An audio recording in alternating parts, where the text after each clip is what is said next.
So, Adam, we've been commenting all season about how you're getting svelte, diet, exercise, working yourself down from your weight to a goal weight. How you doing with that? Where you at?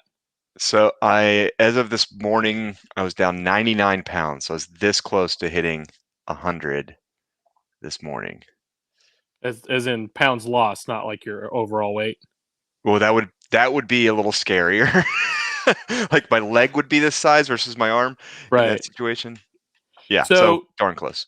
true or false? You started this whole thing just so you could eat an entire turkey at Thanksgiving. uh, True. I, I don't know what the right answer there is. Like now that you've put the idea into my head, I want to, for whatever that's worth. For soccer chat with two T's, because we're going to chat about soccer, but we're also in Chattanooga, so it's like a play on words.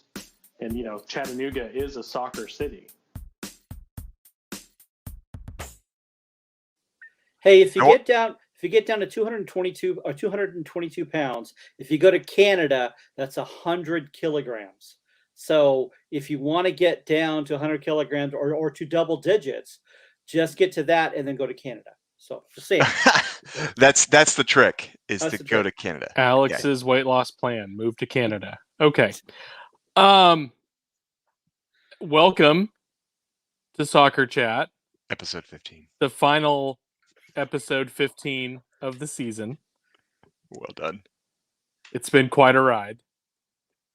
How are you guys feeling? We've had a week to process our grief. Well, You let me ask guys you both this. made the trip to Greenville. Yeah. Glad we did. I'm glad we did. It was a disappointing result, but I'm glad we went, and I'm glad we showed a good force in Greenville. And I think we intimidated some people in the Greenville stands in that section because they're not used to being that rowdy. I, So I, I don't want to go into that yet, but I do want to take probably about 5 minutes to talk about my thoughts about being in Greenville and something that I realized while there. But I want to say, it's Sunday. The final was last night. I don't know if either of you guys watched it. I just checked it on my phone because I just didn't care. In my mind, I was like, hey, either way, it's not the team I want to win winning it. And either way, it's not the team that I want to be humiliated being humiliated, because I wanted both of them to be humiliated. Like, my dream scenario was for that game to have gone 0-0 all the way to penalty kicks, and then just to shank them for the rest of the evening and never make a penalty. That was my dream scenario. Obviously, that was never going to happen. But Greenville was interesting in that we lost 2-0, and I still walked away feeling like we gave the game away. yeah, We had multiple opportunities during regulation to win that game, and we didn't do it. And I think that was the perfect microcosm of our season. Would you agree with that? yes, absolutely. In particular, the first half, we were the dominant team. They were scared. I was feeling confident. But again, we knocked on the door and we knocked hard, but we couldn't get the ball in the stupid net. It's not the refs this time, and it really was. Even though, yeah, hats off to Greenville's defense, but it was really us just not getting the best finish. Yeah, no, I think you're right. It definitely is the way that you felt the season go. Some great opportunities early in the game. Those chances go begging, and we spend the rest of the game thinking, man, if only we had put that one away in the first half. Yep. Uh, we wouldn't have been in the situation that we found ourselves in. So there weren't any, like Jeff said, there weren't any like, oh my gosh, I can't believe he gave that red card, or different fouls, or people in yellow card jeopardy in this match. It was just a good, hard fought game. I Here again, despite the fact that we didn't get the finishes that we've wanted to see all year, I was proud of the effort. I feel like the Red Wolves on the field gave their all. There was a little bit of frustration I had towards the end of the year where it felt like maybe we were a little tired. and a little ready for this season. You talked to a lot of guys, and they talked about how it was a long season. This season was twice as long as what they did last year, and so I think that was a big thing for a lot of these players getting back into the groove of what a professional season is.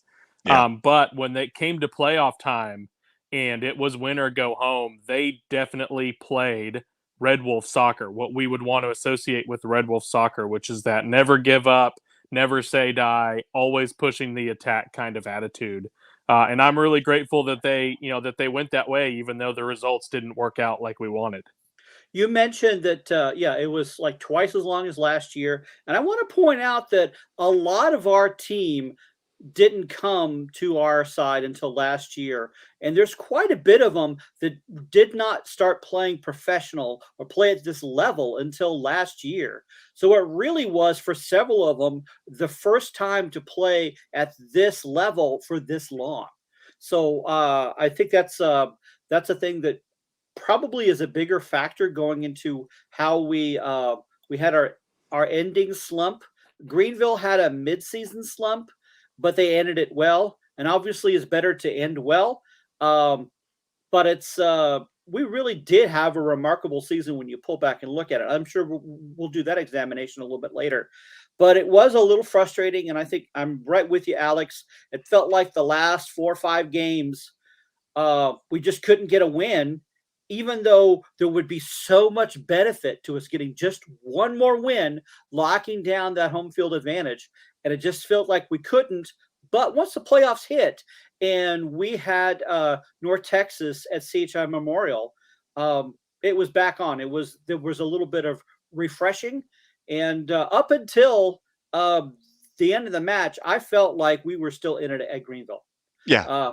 So I'm going to go ahead and go on my rant that I mentioned earlier and just kind of explain where it's coming from. My rant is not even against the Greenville fans, which were in the area. We were unfortunately pretty rude. But it's more about the fact that they didn't have a designated area really that was really for the away fans. They tried to put some of the away fans in the family section, which makes no sense, should never be done. And then they put the rest of us right next to the family section, kind of as far away from the riot as humanly possible without being in the family section. There was a good group of us that traveled, and it was very obvious. Good group of you. They showed you guys on the broadcast, and it was a very strong contingent of traveling fans. And not only a strong contingent, loud contingent. Yes. Like everyone that was there was involved, was in the cheers, from the youngest kid, which went all the way down to I think about 4 years old, up into some of the older people that were there that were into their 50s and 60s. Yeah, did I not get high enough? As old as you, Jeff. 70s. Hey-o. But like it went like a full gamut of age, all involved. All we were able to bring in cowbells. You couldn't bring in flagpoles, which I get. I don't have a problem with. We had flags that we tried to fly without the flagpoles. That was fine, and the actual staff was great. Like they actually backed us up when the fans went and complained about how loud we were. Which let's let that sink in for a second. The fans went and complained about how loud we were. That's sad for your fan group, because at CHI. Yes, the supporter section doesn't have a ton of people in it, but that's because the entire stadium is treated like a supporter section. They are all loud on every area of the stadium and should be proud of that fact. That is not the case in Greenville. Basically, you've got the riot that are loud and awesome. Yes. And then everyone else just sits on their butts and does nothing. And it is pathetic. Until we started cheering, we can't hear you, because we literally could not hear them, except for every once in a while you'd hear the riot when they got really involved, who are as far away from us as possible. So my real rant, though, is they didn't sell that game out. You knew we were bringing a large contingent because the majority of us bought through a link that the Red Wolves provided, and you didn't separate us out or prepare the fans around there that, hey, these are going to be loud and rowdy away fans. They need to do a better job of allowing that to be the case. They also need to do a better job of preparing the away fans for what they can and can't bring to a stadium. Not finding out that I couldn't bring in blankets to a 30-something degree weather stadium when I'm traveling 5 hours to get there until I'm on my way there, completely unacceptable. Like, you cannot tell me as a fan the day of, hey, heads up, it's going to be 35 degrees, but you can't bring any blankets in. That's stupid, first off. But second, that's poor job by you of preparing your the away fans that are going to travel 4 or 5 hours minimum, right? Like, The closest game anyone has is probably North Carolina to Greenville, or us to Greenville, or maybe Greenville to Statesboro. Those are all 3-4 hour drives minimum. Well, So I will you need to be say doing a better job. there's not a whole lot of damage to leaving a blanket in the car, but when you've been driving 4 or 5 hours, you park your car and you grab your blanket and you go trooping in, and then you've got to walk back to wherever it was you parked your car because security told you can't bring a blanket in. That's a huge inconvenience, and that's not a really good customer experience. Well, and my issue is you're going to have a 30 degrees weather. I didn't plan on wearing 5 sweaters, but if I had known I couldn't bring a blanket, I'm bringing multiple sweaters for my kids. Like, I've got kids with me that are going to be jumping around, and then they're going to decide they don't want to jump around anymore. They'll just wrap themselves in blankets. What they did at CHI, because they had no problem there. So I know it's not a league issue, right? And I don't understand the difference between me having 3 huge scarves that I wrap around and having a blanket. It's stupid. It's just semantics. But my issue is you're not doing a good job preparing the away fans. You're not separating out the away fans, and which is creating a situation where either your away fans who want to be rowdy and loud are sitting in the family section, which is what happened to the Flock when they first came to CCS in this first season. They put them in the family section, and the people in the family section were looking for a family atmosphere. Well, the Flock aren't going to do that because they shouldn't be, because they're the away fans that have traveled from Wisconsin here. They shouldn't be being told to be quiet. Same thing with us. We traveled from Tennessee to there. We shouldn't have to watch the other fans complaining about our crowd noise, right? And on top of that, when they score, those fans, because they've been so frustrated with us because they didn't get the experience that they're used to because they're not used to fans being there, instead of celebrating with their team, they turn and are flipping us off and screaming at the fans that have driven 4 hours to come support a team, and I'm having to instead watch some guy flipping the bird at my kid, right? Because you can't control your fans because you didn't prepare them for what they were going to be around. It's completely unacceptable at USL, completely unacceptable by Greenville. And quite frankly, those fans that did that and screamed profanities at my kids and gave them the bird should have been kicked out by security and weren't. And that's a failure by Greenville. Rant over. Well, I'm really excited for when they build the other side of the horseshoe. Yeah. That they are, I think, going to, you can see they've got the foundations laid for it and all that right now at CHI. And that far corner where really right now where the teams come out of those locker rooms that they have set up, in that area, that sunset is going to be right in those people's eyes. And I'm really excited for them to turn that into the away section for all the fans coming to CHI, to have at least the first 30 minutes of the game with the sun right in their eyes, way the heck away on the other side, far away from us. The family section, on the other side of the field. Yep. It's going to be a great setup. Which, by the way, though, they should be excited about because they have a set area. Be loud, be rambunctious, and if you can, if the Red Bulls are doing, I think, what's right, you're allowing them to pre-check things with the Red Bulls and say, hey, listen, we want to bring in our own drum. We want to bring in whatever. You come pre-check it. If you would allow this for your support group, they should do that, because we should never be worried. Is the 30 to 50 fans that travel, which is the most you're really ever going to get unless it's a playoff game. But even then, 30 to 50 fans that travel, we should never be worried about them being louder than the 3,000 plus fans that CHI fills from Red Bulls. Okay. Right. So, or 2,000 plus or whatever the number is. So we should let them do that. We should set the precedent as a team to say, we're not scared of your away fans. In fact, we want your away fans to have the best away experience they've ever had at our stadium. And then when they go to Greenville and have their fans flipping them off and yelling profanities at them and complaining about them bringing a cowbell and cheering for their team, they can make fun of them. Okay, sorry, went back on my rant. No, that's fine. I do hope, and I think there's something valid about having a dedicated away fans area, and that that's what happens at bigger clubs, if you will. Often it's in that corner area, which isn't the most optimal seats. But you know what? If we were in a section that was just kind of all ours, I think it would have been a little more. It would have been fine. We were actually in the family section again this time, and we were nice and loud. But actually, the people around us in our section were okay with it. They were annoyed that we were louder than they were, but that's on them.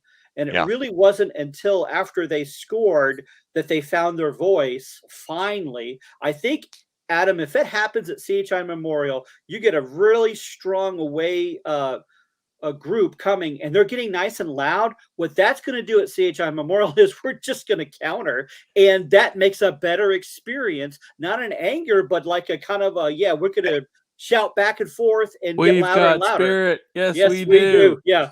Yeah. And I want to say one last thing cheer. to make sure it's clear that I am not upset at the riot. As we were leaving, a number of the riot fans, because we parked right next to where the riot tailgate area was. And as we were leaving, a lot of the riot people were heading back. And I had a number of them say, hey, thanks for coming out. You guys were loud and awesome. Like, they were complimentary because they recognize what it means to be a true supporter versus just a quiet person thinking they're watching a movie. And so it's not about the riot. And it's not even, in my opinion, fully about the fans. There's always going to be one or two fans that cross a line. That just happens, unfortunately.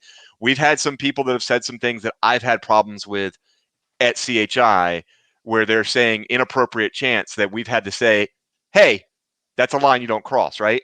Mm-hmm. But it's the fact that the team didn't say as soon as they saw it, and they definitely saw it, didn't say, yeah, you're done, dude. You've crossed a line you can't cross. That I had issue. So, I think it speaks to the great atmosphere that they've built at CHI that the league continues to ignore because we didn't put our logo inside of a potato. The fans all up and down the sideline in the general admission area, not just in the supporter section, get in. When we do a simple chant like a "Let's Go Red Wolves," you can hear the whole stadium pick it up. So the fans, they're not standing and cheering and chanting every minute of the game. My wife likes to go sit over where she's got a seat back. She doesn't have to listen to me be loud and obnoxious, and she can just kind of watch for a while. But she'll join in a "Let's Go Red Wolves" when the whole stadium gets going. When the team scores, she stands up and she cheers and she claps and she screams for them. When the referee makes a stupid call, she tells him that he should give himself a yellow card. She gets into it. And so you get those things all up and down, no matter what section they're in. They're doing that. The academy kids that come with the Red Wolves, they go play on the hill behind the goal. Well, sometimes they go stand at that rail and they make fun of the other team's keeper behind the rail. My son was back there at one of these games, and a goal got scored, and I was the Tucson game when they gave the penalty, unfortunately, and that guy scored his penalty and went into the goal and gave like a like laughing at the kids, in a lighthearted way, but they had kids giving him grief. They're behind the goal trying to throw him off, and so he scored it, and he. And that kind of atmosphere is awesome. Everyone has a good time. And then when the game's done, we all kind of clap hands and say good job and move on our way. Yeah, exactly. And that's how it should be. So, Jeff, you have anything else before we move on to? Yeah, I was just going to go back to about the riot. There's a lot that the riot does that I would like to see us do more at CHI Memorial. They are more organized. Yeah. They've been working on their chants together, but I do have to agree with Adam. Unfortunately, at Legacy Early, it's contained on that one supporter section. It's almost crickets everywhere else. It's like, I'm not sure if Greenville fans are thinking it's the riot's job to do that. But I do encourage, if there's anyone listening here from Greenville, to join in and be a part of that. The one thing I love about CHI Memorial is Beth will yell at me, look at me, she goes, you have to start chanting now. And I will stand up and the group will around me start joining in. And then I hear it across the whole field, just because I started it and we went along and I wouldn't quit. And I love that attitude, but there's just so much that the riot does so well, and hats off to them. And I think we could take some really good cues from them. So let's turn a little bit towards kind of the overall season, and let's kind of give an impression of going into. Did it reach your expectations? Exceed your expectations or miss your expectations for the season? And we'll start with Alex. I think it pretty much met my expectations. I had them as a team that was definitely going to be in playoff contention the entire year. They were up in the top 2 to 3 of the league. They even with the slip at the end of the year, we ended up in third, the highest finish that the team has had, the most points that they've had in a League One season, and won their playoff game and went on to a semifinal, the farthest that they've ever moved through League One in a season. And so I think it really did meet my expectations as the season got going. I felt like we really had the potential to do more. That again speaks to all the frustrations that I had and expressed the last 2 or 3 weeks of the season when we were in that slump. That I felt like this was a team that really could win the championship. If we had come away with the win in Greenville, I really liked our chances in Omaha. Not saying it's a guarantee or anything like that, but I really felt like we had the skill and the talent to take them on and could have come away with the championship. And that's what I want for my teams. Be in the mix, be competitive, work hard to be in that top level. And that's definitely what they did this year. Jeff, what about you?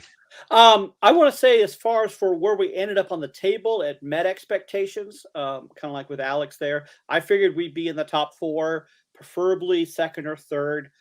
But I think overall for the whole season, for how we did, it exceeded. Even though we had the slump at the end that was so frustrating. But Adam, there were parts in this season that it was like beautiful poetry. There was some moments in the season where we were unstoppable, and we were scaring the rest of the league. We were that good. And it didn't continue on through that, but we have never seen a team be that confident and to be that attacking. And we saw last year flashes of it, or the potential for it. So I was looking for it, but I didn't. But we got to some heights this year. I wasn't expecting. So yes, it didn't end well, but I have to pull back and have the memories of like, whoa, these guys are scary good.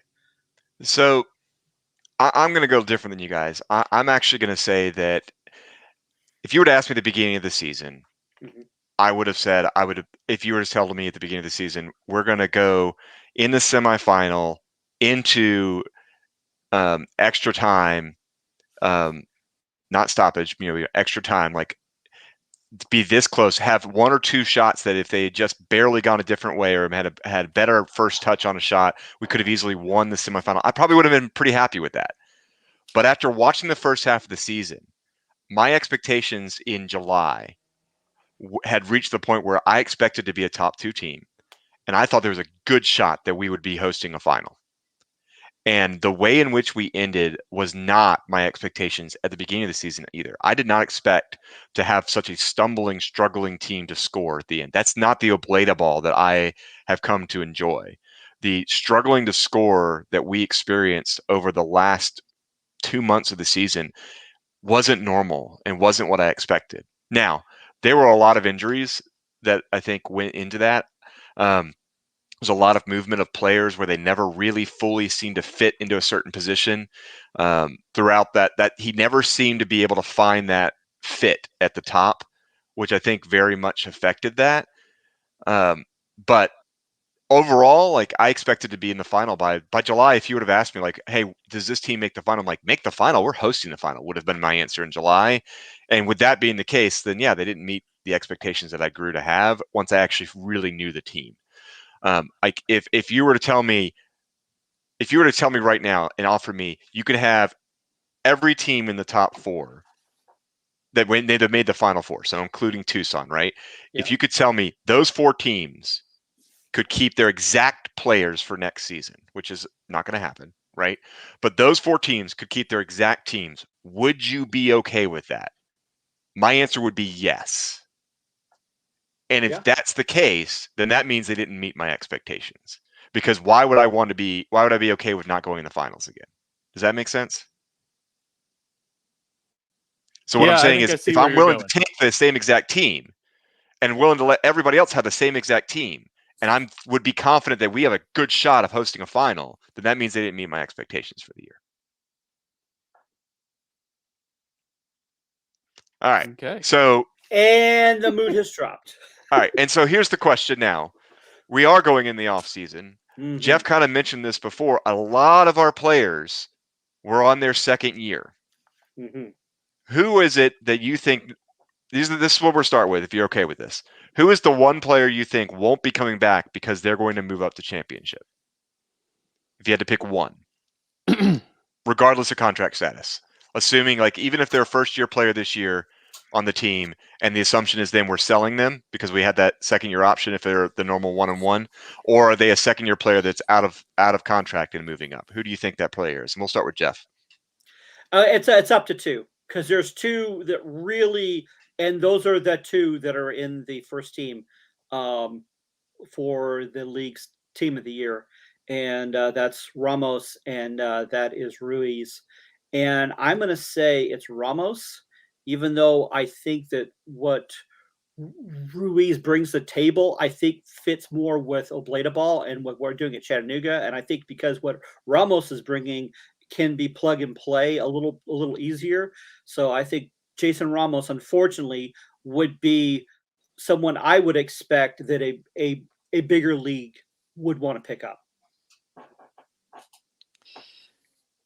I mean, I see your point. I think, good center backs are difficult to find. And so to have, I think there's a decent chance that he moves up. But I look back at Ricky's first year playing out on the outside wing, left defender, was a huge growing experience for him. And he came this year and really sparked our offense, won the assist title for the league, scored 3 or 4 goals himself, and really was just always involved in that attack for Jimmy Oblada. And I think being able to show that versatility in his 2 years with the Red Wolves is something that can make him very attractive to other teams in championship. And I think that may be why he would be the one to get that offer. I'm definitely torn. I would love for all of these guys to come back and get that second year if they have the ability to move up, and that's something that they really want to do. I can't hold that against them.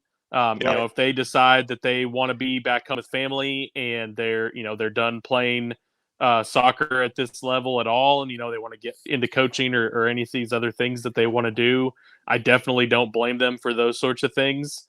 At the team going away party that they had last Tuesday, any of these players you talked to, they had nothing but good things to say about the city. They loved playing in CHI and the atmosphere that we provided them. All of them, they were going out of their way to say, you guys have no idea what an effect you had on us when we were out there on the field and we heard you getting loud.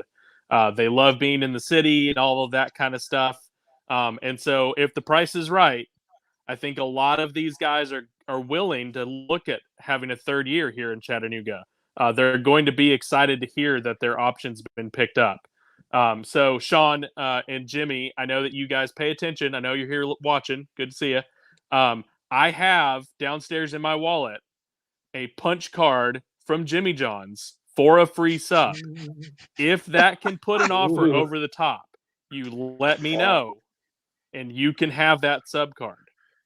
Wow. It just got real. It just got real right here. Yeah, so it's tough to follow that up, but I'm going to go with a different player who I think is leaving, and I know it has nothing to do with being in Chattanooga, and I think Jono's leaving us because I think he's going to have an opportunity in championship. I think he's earned that if he wants it. Now, that doesn't mean he will, but I think if there's anyone I look at that's going to be the next Red Wolf to go to Tulsa FC, it's going to be Jono. And I mentioned that because we've lost 2 years in a row. We've lost a player to Tulsa. If you're not aware of that, go look it up. But I wouldn't be surprised. Now, he's a Southern guy. His family's here in the South. I don't know what Birmingham's back line looks like, but if they are needing someone, that would be enticing, I think, for him. It's 2 hours from here.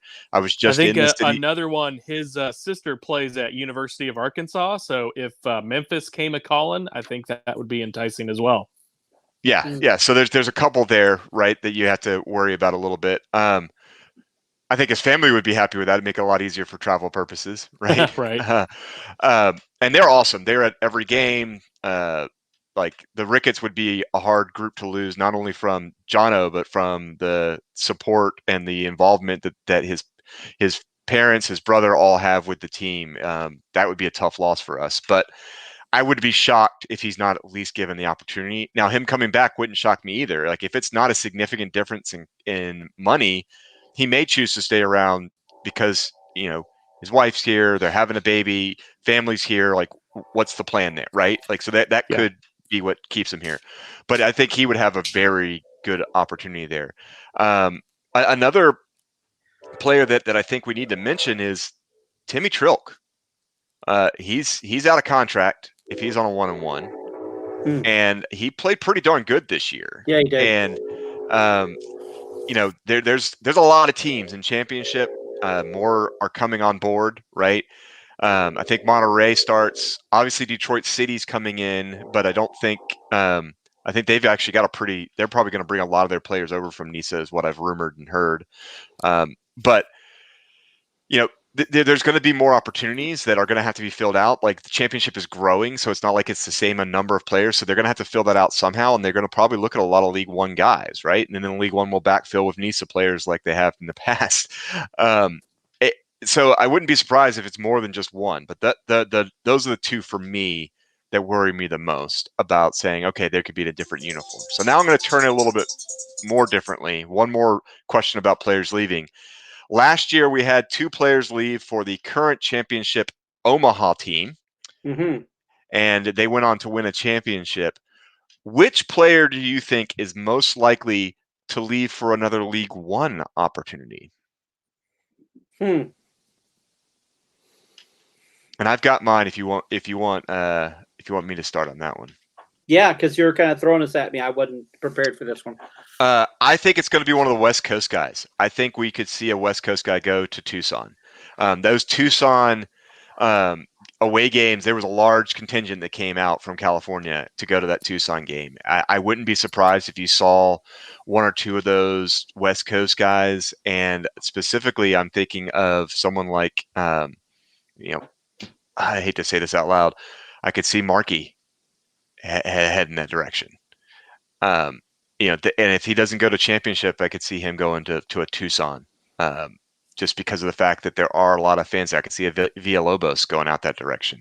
Yeah. So there's a number of players that I would hate to see in another uniform that Tucson could be enticing, because they weren't lacking for Red Wolves support that showed up at that Tucson game, which means family and friends are willing to drive to there to watch them play, and that could be enticing to them, especially if you're talking a level income amount. Yeah, I'm going to go. I do see a player from that Tucson area, or at least he's. They say he's from Casa Grande. He's not from Casa Grande, but he spent some time there. And he spent some time I think in Baja California, and I think Sonora as well. And that's Mora Mora. And so he is one. He started off the season the keeper, lost the spot, if you will. And which to me, it's still one of those, we'll never find out what actually happened, because part of us wondered why wasn't Trilk starting? And then when Trilk started, we were going, why wasn't Trilk starting? At the same time, I think we all felt very comfortable with Mora Mora. It wasn't perfect, but he played some solid play. So okay. I think he's almost too good to be a backup. And that's kind of tricky. Either there needs to be, either more more alternates. But if Trilk goes, it's going to be kind of one of those tricky things. But if we lock down Trilk, I could see Mora Mora moving so he could be the starting keeper. I don't think they're going to be able to release Mora Mora from his 1-1 because of the danger of what if they can't get Trilk re-signed. So it seems to me like the thing you would do is exercise Mora Mora's option, and that gives you a little bit of leverage when you're talking with Trilk about coming back. Villalobos, I think, is another one. As much as he's played, he knows Obleda's system. There are other midfield players who are on that second year that they may not get back. I think he's going to get optioned and be back this second year. someone that I think you have a good point with Markey possibly wanting to be back out west near his family. You may even see the same thing with someone like Ramos. You know, if he doesn't get the offers from championship that he wants, maybe he goes back that direction towards being in California. There's the new team in Fresno. Is that that California team? Is that not till 2023? No, that is a 2022. You're right. So you've got. And then there's also the one, the Instagram team in Northern Colorado with Eamon Zaid. Exactly. So, so there are more teams out west as well besides just Tucson. Yeah, that could be looking at some of those players. And I didn't even think about Fuego FC because they're a little bit middle of California, right? So they're not down southern. I don't know which one's closer, Fuego or Tucson is closer to Southern Cal, because Tucson's about a 5-hour drive, 5-6 hours. Yeah, and I mean in either case they're closer than Chattanooga. yeah. So there's that. Yeah, but the advantage I think that Fuego will have is if you get into Tucson, you're going to still have to break into their lineup, but with getting in on the entry level of this new club, you might be able, if it's one who's not getting all the time and the minutes that they want, a proven player, they could be a good player here, or they could be a star at Fuego. So I could see how that could be a lure to them. So one thing, we've talked a lot. We're very complimentary of Jimmy Obleda. He's been on the show multiple times. We love talking to him. We love talking to him off the air. But I think he is very good at recruiting. I think he sells a vision of what he's building on the field, and he sells what the Red Wolves are building in the community really well. And I think he can talk a lot of these guys like, yeah, maybe you'll get to be one of the starters at Fuego, but I mean, my God, you're going to be stuck in Fresno 30 miles or 100 miles from the beach, and you're going to be playing for a team that's at the bottom of the league, or you could be here and be part of something that's going to be really special next year. I think he's got the ability to make that kind of pitch that a guy would say, maybe I would be coming off the bench more. I'm going to have to really bring it in practice to earn a starting spot. But that stadium is awesome. The atmosphere is great. The stuff that they're doing in the community, and this is just going to be the place to be. And I think that's really going to help in retaining some of these players. I think we may be surprised at the deals we can get done, bringing guys back for a third year that Coach Obleda wants to have. And we haven't even talked about, no one really knows, but what kind of people he's going to bring from his pipeline in California, people maybe that played at Park City over the summer and fall, people that he's going to look at in these different open combines. So I think it's very exciting. I'm really excited to what this next season is going to bring with what he's built. So let me ask you this. How long do you think Salchek stays around before he gets a head coaching opportunity? Well, he's gone through he's going through a lot of the licensing right now, getting himself ready for that. And it can't be very long. Because he is well liked by his players. Like, you watch when things happen, they go celebrate with him. He is passionate about his players in the same way that Obleda is, based off of the amount of yellow cards he receives. He's definitely got the League One record for assistant coach yellow cards. Right. Definitely. But like, you see the respect that he garners from his players. I wouldn't be surprised if that's a role that we're if it's not this offseason, very soon we are having to fill that as well. But I think one thing that's really nice from a Red Wolves fan perspective is I'm not worried about my coach. Yeah. Like, I know, like you think about it. After the first season, it was like, okay, who are they going to bring in, right? Like, are we getting, are we keeping with the fake assistant manager or assistant coach thing that wasn't really happening? That was actually a player coaching. What's happening, right? That's not here. Like, after the COVID season, you knew they were going to keep Obleda. There's no doubt in my mind. Like, Obleda's our coach, right? Right. There's a lot of other teams that don't have that comfort level, right? Like, Madison's, filling a coaching spot. Yeah, Richmond switched coaches, got the Tucson coach a while back. How comfortable are they with him? Because they made a push at the end, but they kind of underperformed under him again. After he was an underperforming coach for Tucson, right? So like, I don't have that worry. Like, I know that Obleda has a system, and that our owner believes in him. He's produced at a level that means the players believe in him. And as Alex mentioned, he's great at recruiting, which does make me a lot more comfortable going into off season where we do have a lot of potential turnover, that it won't be as much as we could possibly have. But I also wonder how intriguing is, there is a big difference. I grew up a portion of my growing up ages, in Southern California. There's a big difference between Southern California and Chattanooga, Tennessee. And you can overcome a lot of that with, hey, during the season, it's no different. Like, whether you're in California or you're in Tennessee, you're working your tail off for 9 months, right? Mhm. Like, that's a true statement. So then it comes down to, is this a good fit? Do you enjoy playing in front of these fans? And we do have that advantage, right?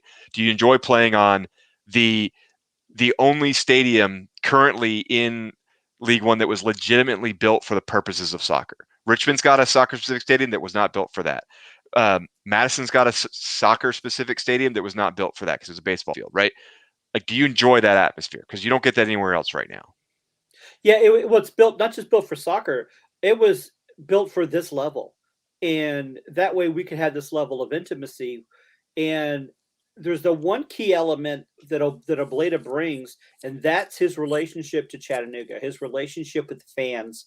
He's become an institution in this town, and he's beloved in this town, at least by those who love the Red Wolves. And he's gotten to be, I think, as much of a star player as Markey or Ricky or Ramos. He's as much of a, if you're going to put a face to represent our club, Jimmy would be on that short list by far.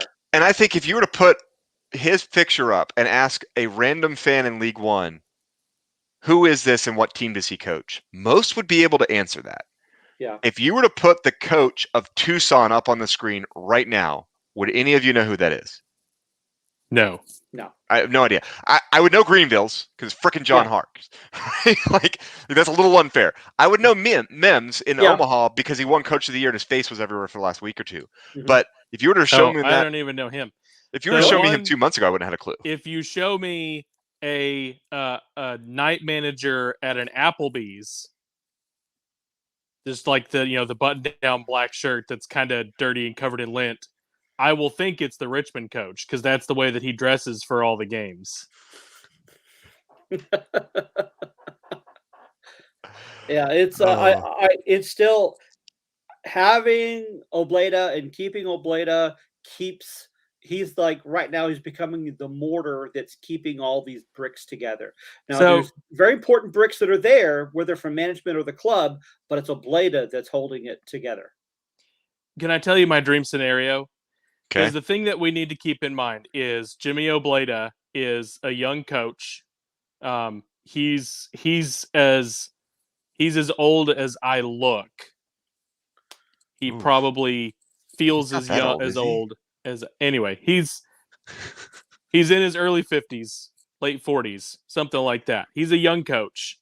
He's ambitious. He wants to get to the next level. Like, he's not. He didn't come to Chattanooga for this to be his final stop. This is his first stop on his way up. Yeah. And I fully respect that. Again, like, he comes and he's committed to this team and building this club and being successful, knowing that it's a stepping stone, but he doesn't like treat us like he's just trying to get through us to get to the next level. Yeah. He's trying to really put something on his resume that says, here's what I've built. Here's what I'll build if I come to your club. So knowing that, and knowing that probably in the next 1, 2, 3 years, he's probably going to be looking for those other opportunities. I really would love Sawcheck to be that next man up. Yeah. And I understand, again, if he gets a great offer for some of these folks and he takes that before that time comes, like, I'm not going to treat him like a traitor. I fully understand, but I would love for that kind of continuity, that he came in at the same time with Jimmy Obleda. Obleda worked his way up, and Kevin Sawchek's going to be able to step into that role and continue along those same lines and maybe bring another young coach, possibly someone who was one of the older Red Wolves that has then finished playing and started kind of their coaching career. Which is why Red Wolves fans should be happy that that Orange County is doing so well in championship. Let's just say that out loud. It's not that I'm wishing that you don't get that great opportunity in championship. Well, there is in an your opening home. at LAFC. Yeah, I don't think he's ready yet for that jump. But I could easily see him being a championship coach and being incredibly successful. But I think he's going to look for the right opportunity so that he is incredibly successful. I think we'll probably have him for next year. If we win a championship next year, he might be gone, or maybe 2 years. I think 3 years is a stretch. Him being here for 5 years is a stretch. And I think it's a great idea to transition to Sawchek. I just don't know that Sawchek's still going to be here if he's here for 2 more years. Because I think Sawchek is also going to get those opportunities because I think, like I said, he's done a lot of those things. All right, so we're 45 minutes in. Let me ask you one more question related to the team area. What's the one area that you want addressed this offseason by a new addition to the team? Okay, we need another striker. That's the key area there. There's some other areas I'd like beefed up, and we've got to have more than just Tanky, who can be there and be there at the finish. I think Tanky proved he's much better later in the game, but we need a starting forward, a starting striker. That is. Do you not think we had that in Teixeira if we keep him for another year? I have no idea. We barely saw him, and when we did, even though he didn't play very long, it wasn't. I don't think it was quite enough to make me go, "Whoa, this guy's got it." He may have it, but he didn't show it yet. So I think part of it is mostly because of time. He could be, and I would like for that, but that is our glaring hole right there. Definitely keeping Tanky. If we had Teixeira, or if we had a starting striker, then this game at Greenville was so different. If Tanky came in when Markey came in, or even about the 60th minute, that's a very different match.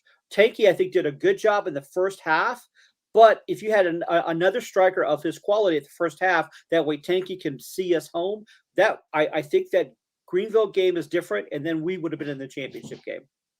All right, Alex, what do you got? I feel like we need more, either a number 6 or a number 10. Right now we've got a lot of wingers that we occasionally tuck in to a central midfield role, something that someone like Ricky Ruiz did a lot, or they did sometimes with Jackson Dietrich, but with Ray Ortiz.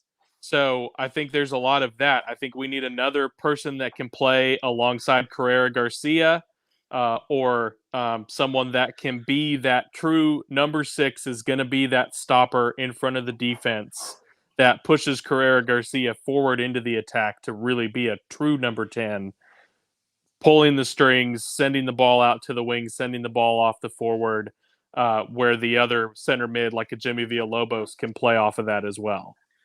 Now you mentioned that, and in my mind, now, this is wishful thinking, but what would have happened if we would have had a healthy Ami this year? If we would have had a healthy Ami in that spot with Carrera Garcia. So I don't know his status. So that if we do get him back, and I don't know what condition he'll be if we do get him back next year, but I was thinking very much the same thing of an Ami level player or type player there with Garcia. And I think you guys both hit kind of the key, which if you look at this team, and Alex did some research beforehand about expected goals, and I don't want to steal his thunder, so I'll let him talk about that. Well, it's your nerd stat. You go ahead and talk about your so nerd we stat. 100% had a significantly higher expected goal than actual goal for the season, and a big part of that was we just didn't finish. We actually brought a lot of the balls up, but we had some really bad first touches on various players, whether it was Blake, whether it was Tanky, whether it was Rafa, who I was honestly very disappointed in this season. I was high on Rafa Minsigan. I still think he's a great player. It just never worked here for some reason. I think those are the ones I look at and I go, missed opportunities up top is what kept us from getting where we needed to be. And so I think Jeff really nailed it. We need a true, if it's not Teixeira, and maybe it is Teixeira, give him a full off season, a full preseason to prepare. Maybe it ends up being Teixeira, and we don't need to add anything. We bring Tanky back, we have Teixeira, and then we can focus on the midfield like Alex has said. I think our defense has spoken for itself. Whether no matter who we had back there, we actually built a really good defense. As much as we talk about Obleda being a attacking guy, he has 2 years of, in my opinion, completely different back lines that have both produced at a very high level. Ramos was a consistent to it, and so was Jono. But you changed out half of your back line, and we're still really strong. You had a lot of injuries on your back line, and you were still really strong. So it's got to be in the midfield of the offense if you're looking to change it. And I think ultimately Jeff's right. It's got to be a finisher up top, because I think we got enough balls in there. We had the second highest expected goals in the league, and going into that stretch of terribleness that was the last 7 games, we were by far the most prolific team going into the season. Yeah. So I think that when it really comes down to is if we were really finishing, it would have been not even close how much of a difference. And I think Ricky Ruiz would have even more so run away with the assist title, because if you look, all those assists were in the first half, right? First half of the season. It didn't happen in the second half. And so I think for me, it's got to be an attacking player if it's not Teixeira. That if you're not bringing Teixeira back, if you don't think he's the answer, you got to get another attacking player. And if you do think it's Teixeira, then you do exactly what Alex said. You focus on getting a true distributor in the middle, because we became too predictable. Go up the line, cross the ball. Go up the line, cross the ball. You couldn't bring it through the middle, no matter how much we tried. Go up the line, do 24 step overs and cutbacks, have the cross blocked. Yeah, that happened a lot too. Oh, have it go out of bounds, do a corner kick, and do a short corner, and then do the same thing again with the short corner. So, and here again, you talk about too many touches. There were a lot of times where I felt like that happened. People were making too many touches. The big thing for me with the finishing, you've got a point with the first touches not being great, but there was just a lack of confidence and like a killer instinct. To me, it's exemplified in the North Texas game. Rafa Menzigen pounces on a terrible back pass and is in on goal 1-on-1 and takes like 4 extra touches where really the ball kind of bounced, and all a confident player does is flick that with the outside of his boot over top of the keeper who's coming out trying to slide at the ball, and put the ball in. He took too many touches. The keeper stopped him cold. He then passed over to Galindrez, who, instead of one-timing it, took 2 or 3 touches, had his shot blocked by the keeper. That kind of exemplifies what you see. And it was the same thing. There was a shot that Galindrez had right in front of the goal in Greenville that comes in. If he just confidently is one-timing that anywhere on goal, there's a good chance that ball is going in, as opposed to him taking a couple touches and then he lost his ability to really put power in his shot. And then you look at, in the Greenville game, the first goal that they scored, the ball comes, a bad first touch, but it comes to the Greenville player, and what does he do? He hits it. Like a shotgun, yeah. He just runs right up and first time hits that ball towards a corner. How many times would you have seen a Red Wolf player with that ball rolling, cut himself back to the middle of the field, try to do a couple of moves and get blocked by the defender? Or take the ball, try to dribble it into the box, try to draw a penalty by falling over that the ref's never going to call because the league mandated that the Red Wolves didn't get penalty kicks, and they turn the ball over. And so it's that confident killer instinct. And I think we've got the players with the skill. They need to know, Galindrez, Rafa, any of these guys that are coming back, Teixeira, you guys have that skill. And if you trust the system that Obleda is running, the opportunities are going to come. So even if you hit that ball first time and you miss, there's going to be a mess as the team tries to clear it out that someone pounces on. That's the goal that we scored in North Texas, against North Texas in the playoffs. Any of those sorts of things, that's going to happen. You're going to You're going to get those opportunities. They're going to continue to come. We set up those expected goals. Take it. Yep. Don't try to get it set up onto your foot just perfect as if you're never going to get a chance again, because you will. You'll get another chance. All right. Well, we are almost to our hour mark. Alex, do you have anything else that you want to share with anybody during this episode? We have one more episode this year, our annual Festivus episode that will be coming. So look for that. That Festivus one, we're doing a telethon, right? We're going to start a WeFunder so that we can make a NISA team for our kids to play on. Oh, well done. Oh, Is that the Wow. Festivus telethon? well, they don't have territory rights, so we can just start that NISA team and put it wherever. And we don't have to pay. Apparently, you also don't have to pay the refs. Alexis so you can save some money Villalobos, that way. thank you for listening.